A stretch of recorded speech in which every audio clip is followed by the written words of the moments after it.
উত্তর ইসরায়েলের ছিমছাম শহর নাহারিয়া। বরাবরই শান্ত এ শহরটি।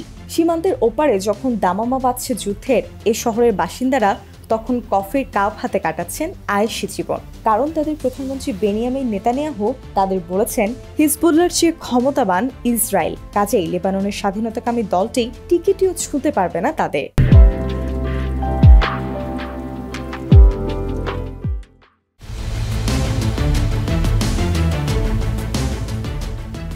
হচ্ছিল তাই। তেমন কোনো বড় হামলার ঘটনা ঘটেনি অঞ্চলটিতে। টানা 5 মাস দরকার পড়েনি কোনো সতর্ক সাইরেন বাজানোর।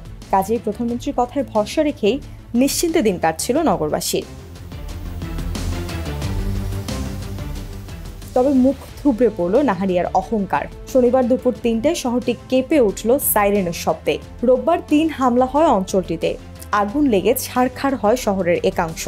বারবার আশ্রয় কেন্দ্রে ছুটে যেতে হয় স্থানীয় 66,000 বাসিন্দাকে। বাংকারে লুকিয়ে থাকার সময় তারা বুঝতে পারে নিজেদের সক্ষমতা নিয়ে চাপাবাজি করে আসছিলেন নেতানিয়াহু, আর ছোট করে দেখেছিলেন হিজবুল্লাহর সমর কৌশলকে।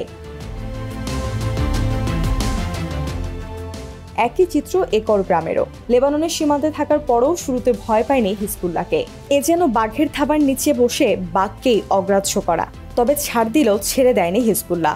চলতি সপ্তাহেই হুঙ্কার দেয় লেবাননের কামান, আর তাতেই বিধ্বস্ত একাধিক ভবন। ফলে টানা 3 দিন বাংকারে কাটে 52,000 ইসরায়েলির দিন। ধীরে ধীরে এতটাই বাড়ছে হিজবুল্লাহর অস্ত্রের শক্তি যে তাদের নিশানার ভেতরে চলে আসছে ইসরায়েলি নানা এলাকা। তাদের ক্ষেপণাস্ত্রের রেঞ্জের ভেতর বাস করছেন লাখ লাখ ইসরায়েলি। শুধু এই 2 অঞ্চলেই নয়, আরও বেশ কিছু এলাকা এখন তাদের লক্ষ্যবস্তুতে রয়েছে। যেমন গোলান হাইটসের অন্যতম বড় শহর কাজরিন। রোববার একাধিক রকেট আঘাত হানে অঞ্চলটিতে। আগুন লেগে যায় বেশ কিছু এলাকায়। কালো ধোঁয়ায় ছেড়ে যায় পুরোটা তল্লাট। যখন পালানোর পথ খুঁজছিলেন স্থানীয় ইসরায়েলিরা, তখন জানা গেল কোনো আশ্রয় কেন্দ্রই নেই গোটা শহরে। রোববার একই দশা হয় কিরিয়াত শমনা, ইফতাচ, আনিয়াম এবং নাহাল এলাকার, যার মধ্যে কিছু এলাকা এখনো চলছে। জরিপে দেখা যায় এপ্রিল মাসে যুদ্ধ ছিল হিজবুল্লাহর কাছে ছেলে খেলা। মাত্র 5% শক্তি কাজে লাগিয়েছিল তারা। তবে দিনে দিনে বাড়ছে হামলার মাত্রা। এপ্রিলে ইসরায়েলে মোট 238টি হামলা চালায় হিজবুল্লাহ। প্রতিদিন করে 7 থেকে 8টি।